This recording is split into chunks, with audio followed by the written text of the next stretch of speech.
শাপলা ফুলের পোকা ভেজা শালিকে। হ্যাঁ বন্ধুরা, শাপলা ফুলের পোকা যদি আপনার মাথাতেও ঢুকে থাকে তো আজকের ভিডিওটা আপনাদের জন্যে। বোগেনভিলিয়া নিয়ে তো অনেক আলোচনা হয়েছে, এবার আসুন না একটু অন্য বিষয় নিয়ে আলোচনা করা যাক। আজকের বিষয় ওয়াটার লিলি। ছাদ বাগানে অন্যান্য আউটডোর ট্রপিক্যাল প্ল্যান্টের মতোই এক টুকরো ছোট ছাদেও জায়গা করে নিতে পারে সেই রাজকীয় পুষ্করণীর রঙিন শাপলা।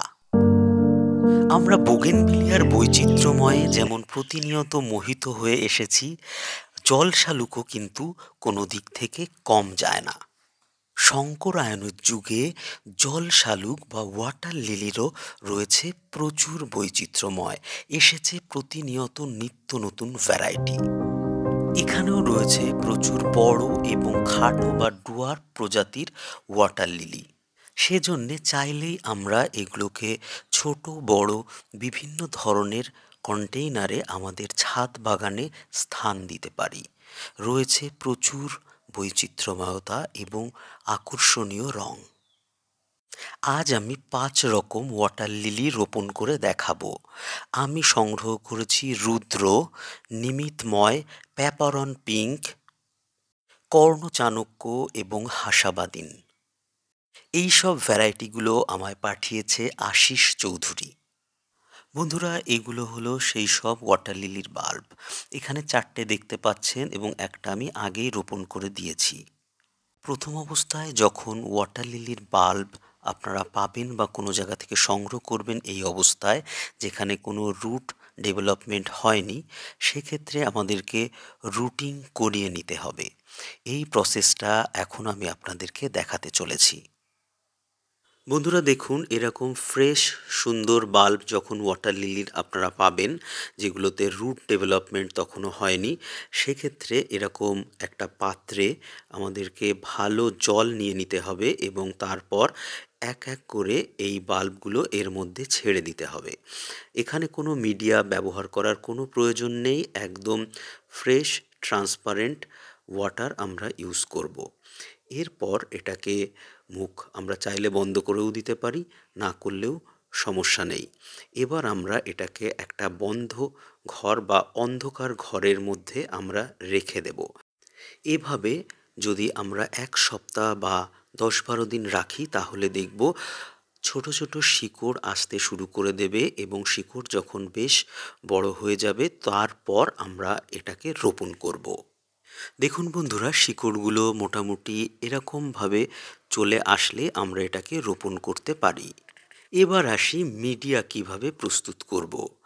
এতক্ষণ আমরা জানলাম কিভাবে আমরা জার্মিনেট করাবো বা রুট আনবো ওয়াটার লিলিতে, কিন্তু মিডিয়া না হলে কিন্তু কখনোই হবে না সঠিক মানের ওয়াটার লিলি। এর জন্য নিয়েছি শুকিয়ে রাখা পুকুরের উর্বর মাটি, তারপর নিলাম গোবর সার বা ভার্মিকম্পোস্ট, যা আপনারা পাবেন মিশিয়ে নেবেন।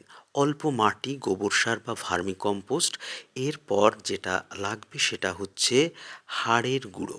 হাড়ের গুঁড়ো হিসাবে নিতে হবে একদম ফাইন ডাস্ট।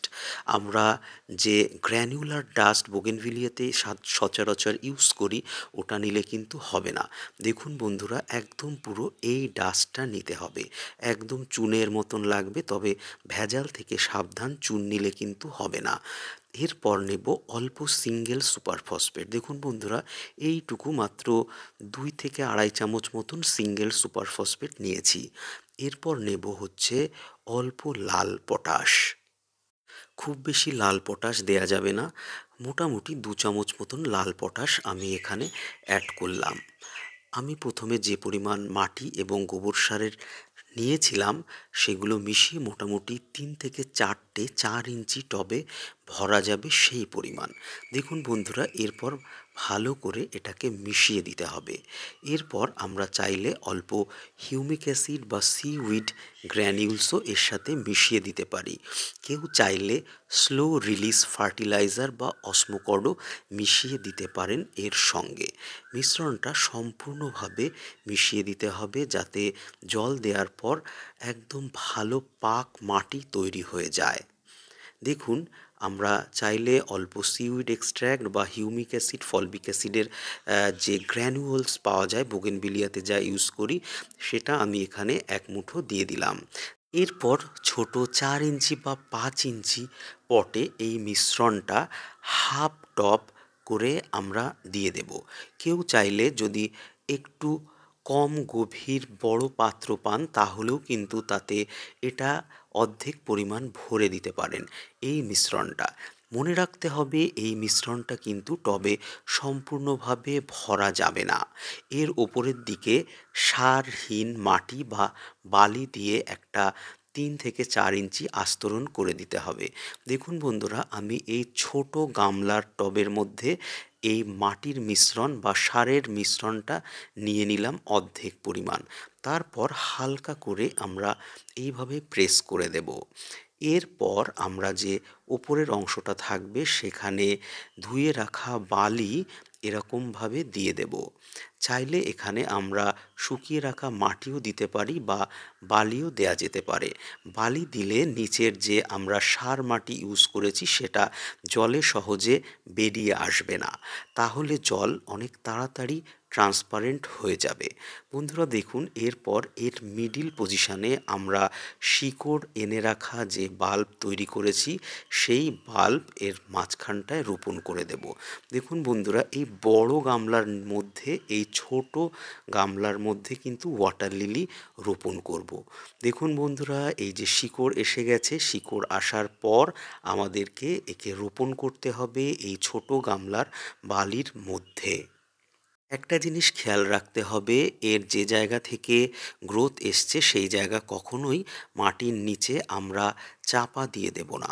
প্রয়োজনে হালকা বালি বা অতিরিক্ত অল্প বালি দিয়ে এর মাথাটাকে আমরা আঙুল দিয়ে উন্মুক্ত করে দেব, যাতে করে খুব দ্রুত নতুন পাতা বার হতে পারে।